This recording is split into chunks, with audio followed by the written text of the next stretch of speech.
Bienvenue dans Résonance, le podcast de la Maison Visionnaire au féminin. Je suis Raphaël, fondatrice et créatrice de cet espace dédié aux femmes visionnaires, à leur puissance et à leur parcours. Et aujourd'hui, j'ai le plaisir de vous présenter le portrait d'une femme inspirante, Lamia, conseillère en images. Lamia, c'est une femme qui voyage entre Madagascar, Montréal et Paris, une âme libre, élégante et profondément connectée à la beauté à travers le regard qu'elle porte sur les autres.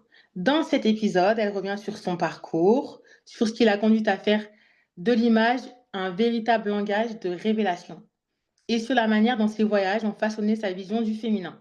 Installez-vous confortablement et laissez-vous inspirer par cette rencontre. C'est parti, coucou Lamia, comment tu vas? Coucou Raphaël, je vais très bien, merci. Et toi? Ça va super, je suis vraiment heureuse de t'avoir avec nous dans ce podcast. J'avais envie Ah de bah, revenir sur ton parcours. oui, tout le plaisir. Tout d'abord, merci à toi de m'avoir invité. Tout le plaisir est partagé. Et Allez, j'ai hâte de raconter mon histoire. J'ai hâte de te la faire écouter et de la faire partager aux autres. super, et ben, on a hâte de l'entendre.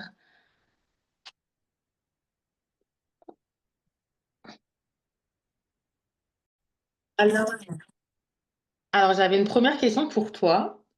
Peux-tu Oui. nous raconter ton parcours et ce qui t'a amené à devenir conseillère en images? Alors, pour moi, tout a commencé bien avant d'en faire un métier. C'est-à-dire que c'est une passion d'enfance presque instinctive. Je ne savais pas encore ce que je représentais, ce que l'image représentait, ni quel impact elle pouvait avoir. Mais je ressentais déjà à quel point elle comptait. Étant enfant, j'observais beaucoup. J'observais les mamans à la sortie de l'école, les femmes autour de moi, leurs attitudes, leur manière d'être ou même de se présenter. J'étais fascinée par cette différence que l'on perçoit sans forcément pouvoir l'expliquer. Et puis, la vie m'a fait devenir maman très jeune et c'est là qu'un vrai déclic s'est produit. Je me souviens très bien de ce mélange de bonheur et de peur. J'avais cette image en tête, celle de la femme qui, après avoir donné la vie, perd un peu de son éclat, de son temps pour elle.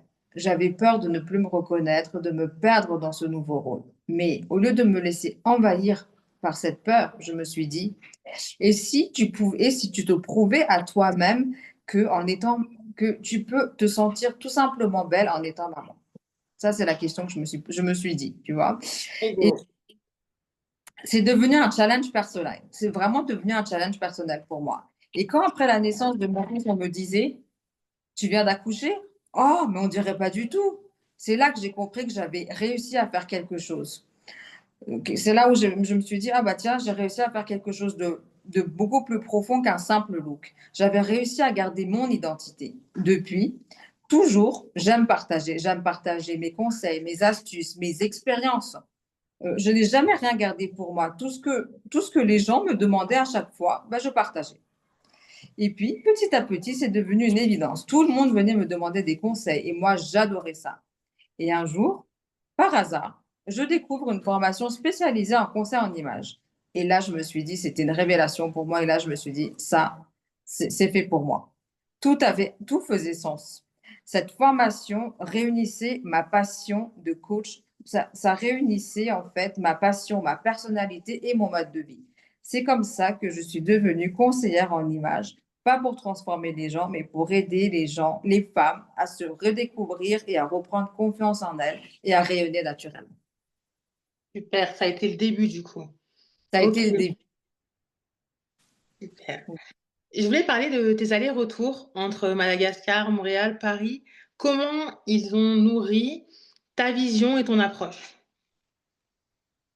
Alors, moi, je crois que le fait de vivre entre ces trois continents, ces trois univers, ça m'a profondément façonnée.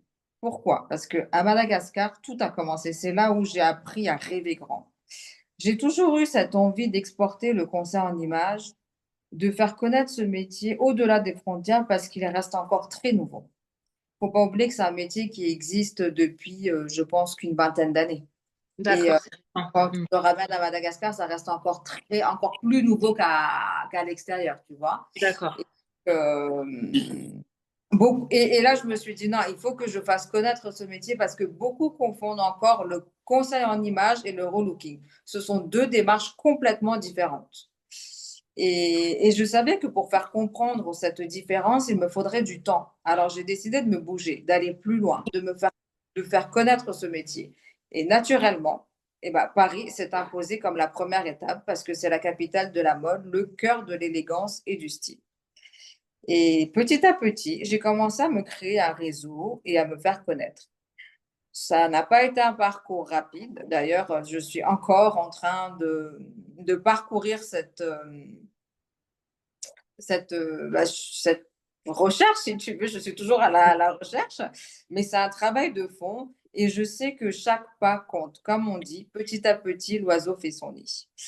Et puis, bah, Montréal est rentré naturellement dans l'équation parce que mon fils y vit aujourd'hui et cela m'a donné envie de découvrir une nouvelle culture, d'observer, de regarder par rapport à l'image. Comment comment est-ce que les gens là-bas perçoivent ce rapport à l'image? Et ce que j'ai découvert là-bas m'a énormément inspirée parce qu'à Montréal, il y a une grande diversité, une ouverture d'esprit incroyable et les gens sont différents. Les profils aussi sont différents. C'est justement cette diversité qui nourrit ma vision.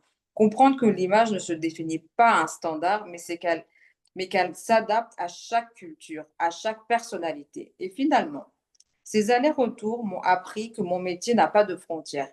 Il s'exprime différemment selon les contextes, mais il repose toujours sur la même vision, aider chacun à se révéler où qu'il soit dans le monde. Voilà. C'est super, c'est trop beau. Merci. À propos de tes défis, quels ont été tes plus grands défis, ceux que tu as rencontrés dans ton parcours et comment tu les as transformés en force? Très bonne question. Alors, pour moi, je crois que les plus grands défis que j'ai rencontrés, c'est le regard des autres. Quand on se lance dans un métier comme le mien, surtout dans un domaine encore méconnu, on fait souvent face à beaucoup d'incompréhension. J'ai beaucoup entendu des phrases comme mais qu'est-ce qu'elle fait? Tu crois que qu'on ne sait pas s'habiller? Mais pourquoi on ferait appel à quelqu'un pour ça? Et tu vois, bah, ce genre de remarques, au début, ça peut déstabiliser, mais très vite, j'ai compris que c'était pour moi un moyen de prouver que le conseil en image, ce n'est pas juste aider quelqu'un à choisir une tenue ou à copier un style. Non, c'est bien plus profond que ça. C'est une démarche personnelle, une façon de se reconnecter à soi, de comprendre qui l'on est et et qu'est-ce qu'on veut refléter. Et le plus beau dans tout ça, c'est que ces mêmes personnes qui doutaient de moi au départ sont aujourd'hui celles qui me sollicitent pour des conseils. Ouais. Et, Aïe. euh, et avec le temps, du coup, bah, j'ai réussi à transformer ces critiques en moteur. Elles m'ont poussée à aller beaucoup plus loin, à affiner ma vision et à travailler encore plus sur la pédagogie de mon métier. Ces remarques sont devenues ma plus grande force parce qu'elles m'ont appris à croire en moi, même quand les autres doutaient. Ouais, c'est beau aussi. Et quelle est ta vision de la réussite professionnelle et personnelle? Pour moi, la réussite professionnelle et la réussite personnelle sont profondément liées. Je crois qu'on ne peut pas vraiment s'épanouir dans son travail si on n'est pas bien dans son foyer. La C'est stabilité commence à la maison. Pour moi, ça, c'est primordial. C'est là qu'on puise sa force, son équilibre et sa confiance. Quand tout va bien chez toi, tu te sens entouré, soutenu, encouragé, tu peux donner le meilleur de toi-même professionnellement, il n'y a pas de doute. C'est ce oui. que j'appelle une réussite alignée, celle où ton cœur, ta maison et ton travail vont dans la même direction. Et puis, bah, la réussite personnelle, il y a quelque chose de fondamental à mes yeux, c'est la famille. Mmh. Le fait d'être maman, d'avoir ce rôle au quotidien, c'est une grande part de mon équilibre. Je pense sincèrement que la maman dans un foyer, c'est celle qui donne le rythme, l'énergie et la stabilité émotionnelle. Et c'est cette stabilité qui te permet ensuite d'avancer sereinement, de créer et d'entreprendre et d'inspirer les autres. Alors oui, pour moi, la réussite, c'est avant tout cet équilibre entre le personnel et le professionnel. Parce qu'une femme épanouie dans sa vie personnelle, c'est une femme capable de briller dans tout ce qu'elle va entreprendre. Exactement. Eh Et oui. du coup, quelle est la place qu'occupe la notoriété et la visibilité dans ton projet de vie? Pour moi, la notoriété, c'est, un objectif principal, mais plutôt une conséquence, non, pardon, excuse-moi.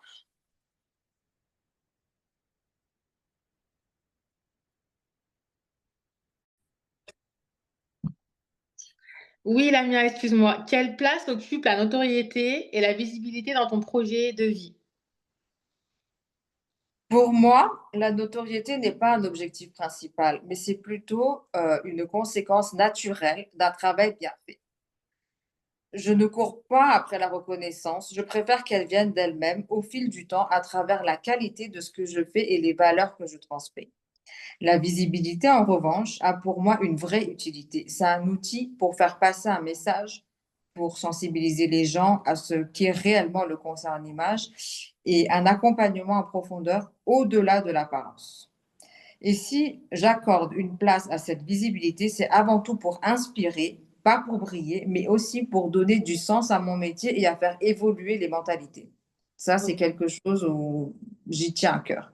C'est primordial pour toi. C'est primordial, exactement, c'est primordial pour moi. Une de tes valeurs. OK, super. Si tu devais partager 2 à 3 conseils concrets pour les femmes qui rêvent, elles aussi, d'incarner, leur image, leur puissance, qu'est-ce que tu pourrais leur dire? Je dirais que tout commence par la connaissance de soi. Mmh. Avant de plaire ou d'adopter un style, il faut d'abord savoir qui l'on est vraiment. Qu'est-ce qu'on aime? Qu'est-ce qu'on reflète? Quelle est notre personnalité? C'est seulement en se connaissant qu'on peut construire une image cohérente et une image qui nous ressemble. Le deuxième conseil, c'est d'être authentique. Ne cherche pas à ressembler à quelqu'un d'autre ni à copier. L'authenticité, c'est ce qui te rend unique. Ton image doit être le reflet de ton identité, pas un déguisement, c'est ce que je dis toujours. Et enfin, le troisième conseil, c'est d'avoir confiance en ton image. Quand tu es aligné avec ce que tu dégages, quand tu assures ce qui tu es, tout change. Ta posture, ton regard, ton énergie parlent pour toi. Donc la confiance, c'est ce qui donne vie à ton style. Ouais, Voilà. j'adore. Super, super. Merci. Lamia, je te remercie infiniment pour ta présence, ton authenticité, la beauté de ce que tu transmets, bien au-delà des apparences et c'est important de le dire, bien au-delà des apparences. Si cet épisode vous a touché, je vous invite à le partager autour de vous, à laisser un mot, une note, le faire résonner, de la façon dont vous voulez. Vous pouvez retrouver Lamia sur les réseaux, je vous partagerai son Instagram, vous pouvez la trouver, découvrir son univers directement. Je vous le mettrai en description de cet épisode et merci à vous d'avoir été là et à très bientôt pour un nouveau portrait de femme iconique et visionnaire. À très vite. Merci Raphaël. Merci à toi Lamia.